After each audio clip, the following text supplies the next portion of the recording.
21st Century Entrepreneurship with Martin Piskarik. Employees are one of the most challenging things that every entrepreneur faces.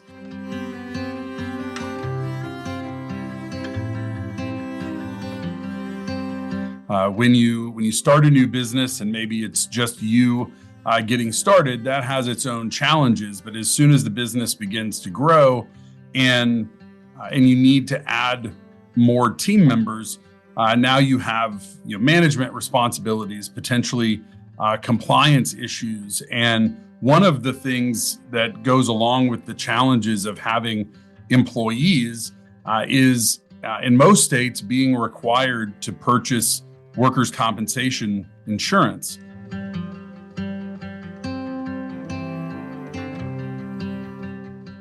One of the challenges that folks have when it comes to workers' compensation is that both insurance agents and employers have been taught for a long time that workers' comp just kind of is what it is. The insurance policy is mandated by the state, so it doesn't matter who you buy the insurance from, you're going to be getting the exact same coverage.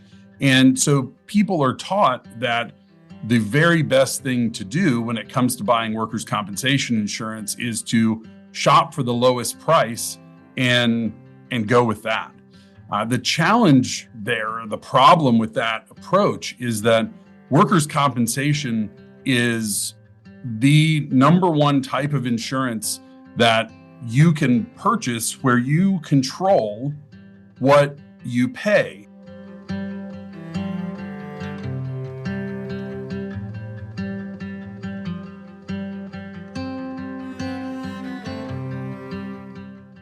If you take the right steps, if you implement the right strategies in your business, you can reduce the amount of money that you have to pay for workers' compensation. Certainly, the state has a say in how the rates are set. The insurance marketplace is complex and difficult, and that might change things. But when you are doing the right things in your business, you can work to have the lowest possible workers' compensation premium. And when you do that, what you'll find is that your employees don't get injured very frequently. They're at work and happy and healthy and productive rather than being out of work and maybe getting attorneys and creating all sorts of issues with you having to make up for an employee who is out because of an injury and paying overtime and potentially delaying products or having quality issues. And that's why even if your business is very small, if you purchase workers' compensation, it needs to be something that you're thinking about more than just the day that your insurance agent brings your renewal in to tell you what the price is going to be next year.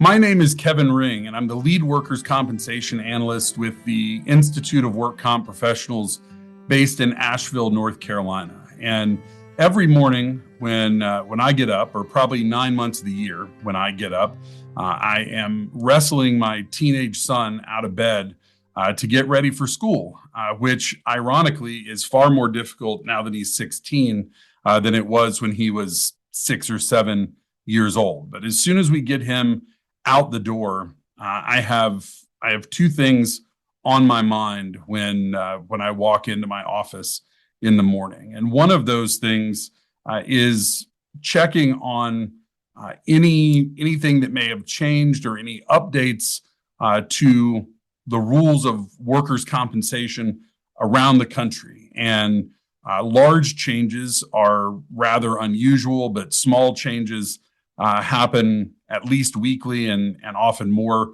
frequently. And then in turn, thinking about how that information can help our clients in what they do. And our primary business is working with insurance agents around the country to help them work more effectively with business owners as it relates to workers' compensation. And so it's all focused around how can we serve our clients by making sure that they are ahead of their competition.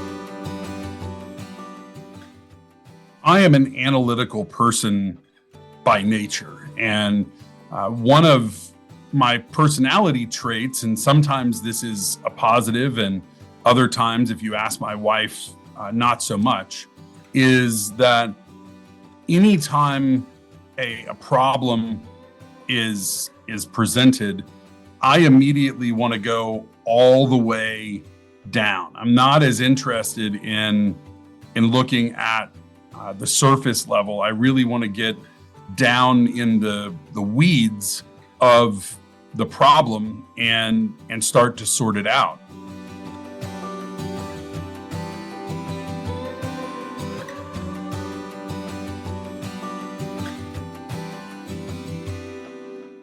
I learned that fairly early on when I was young. I grew up predominantly in the 1980s as computers were starting to become more prominent. I was fortunate that my parents got us a PC in probably 1984 or something like that. By the time I was in high school, I was tinkering around with computers, which ultimately, after I was done with college, led to jobs in IT, which was a huge thing in the 1990s. It's a bigger thing today, but it was a really burgeoning industry there. And what really attracted me to that kind of work was that when there was a problem, I had an opportunity to dig in, and it was largely not subjective, right? It's either this is plugged in the right way or it's not, or this is working or it's not, and then we have to figure out how to fix it. And then what I discovered as I got a little bit older is that one of the reasons people liked working with me is that I was skilled, just apparently innately, at explaining complex topics in a simple way. So if you've ever had experience with IT folks, they have a bit of a reputation for being brusque and maybe treating like you're not as intelligent as you are. And folks found that I could explain to them why something had broken. And after I got married, my wife's dad, my father-in-law, asked me to join his new company. This is in 2002, to be their IT person. The business, as many of us have experienced in entrepreneurial businesses, the business was growing off of a spreadsheet into something that was a little bit needed to be more sophisticated. Otherwise, it was going to strangle the growth of the business. And what I quickly found as I worked with them, and then I traveled to workshops that we were doing, and I found that this information that I was learning kind of by osmosis from being in the room about workers' compensation was a very similar thing. There are gray areas, as there are in anything, but there's a tremendous amount of black and white. It is complicated, even for insurance agents that work with this for a living.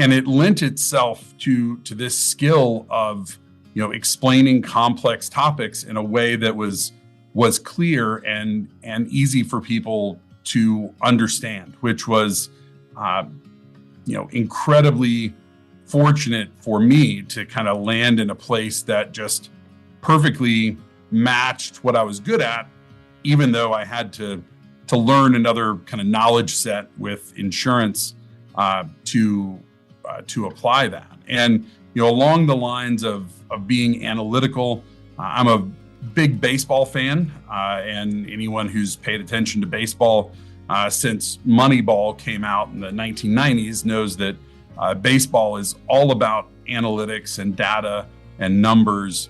And it also helps that our son plays baseball, which makes that connection even more fun.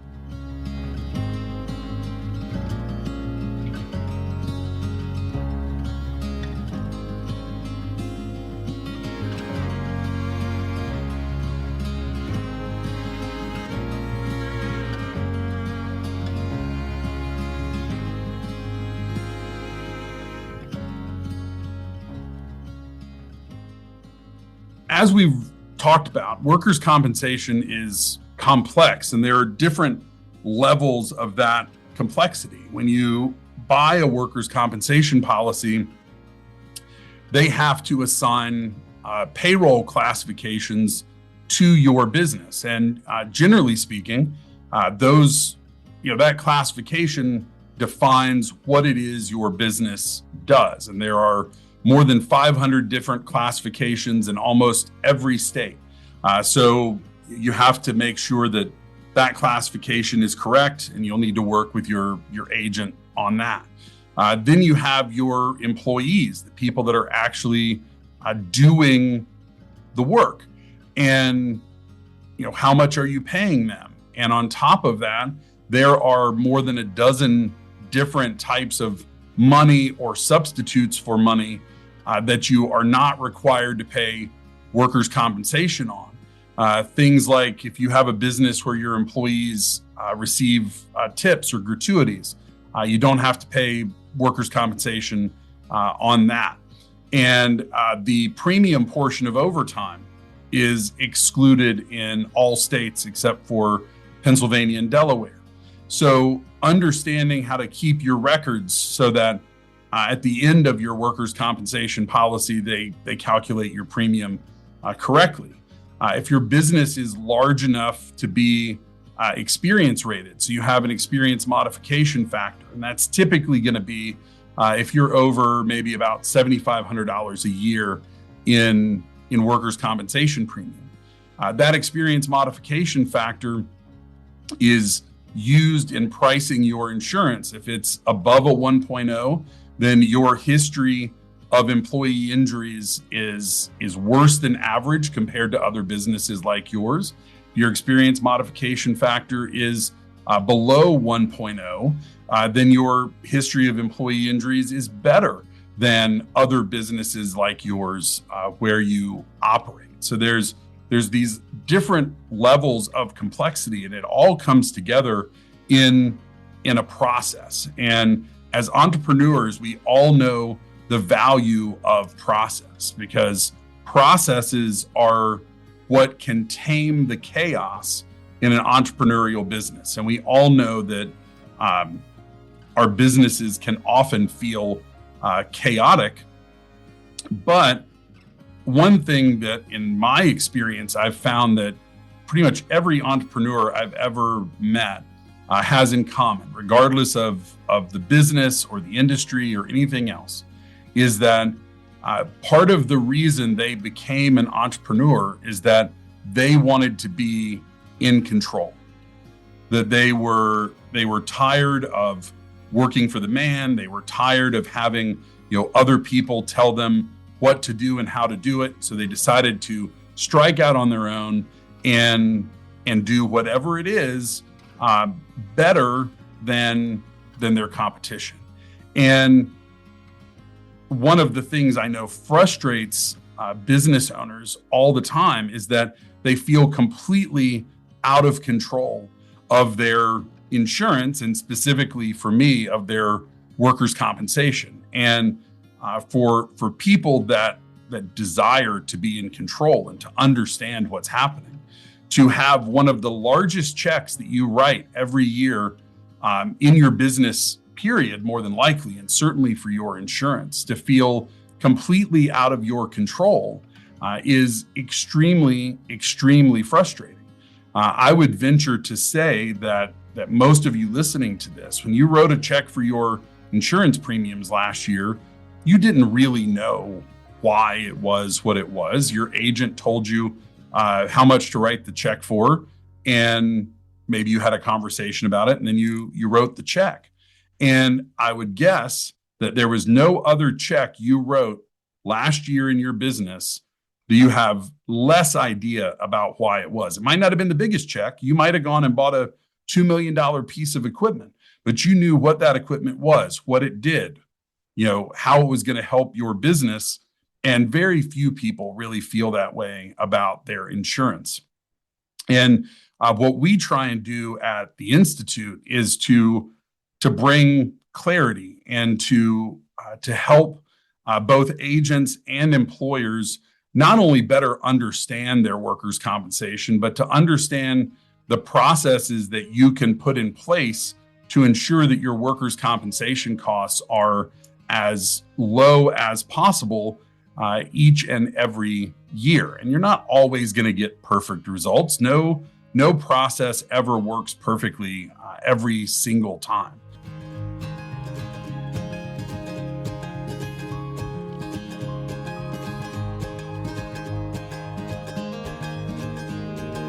We have introduced a program specifically built for employers, and folks can learn more about that at lockedandloadedtraining.com. If you want to know more about what we do at the Institute of Work Comp Professionals working with insurance agents, you can find that at workcompprofessionals.com. When you look at lockedandloadedtraining.com, you'll find an outline of this program. It's 100% video and self-paced, so you can work through it on your time.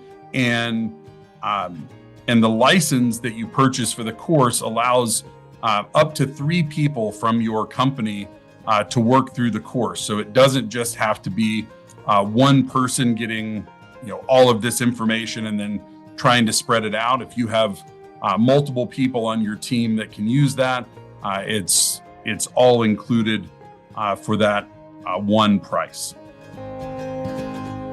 21st Century Entrepreneurship with Martin Piskarik. Imagine a space where triumphs, trials, and tales of entrepreneurship come alive. Welcome to the 21st Century Entrepreneurship Podcast, a gold awarded journey hosted by Martin Piskarik, connecting with listeners in 95 countries and ranking in the top 0.5% of all podcasts. Join our exclusive community, elevate your perspective, and embark on the path to success.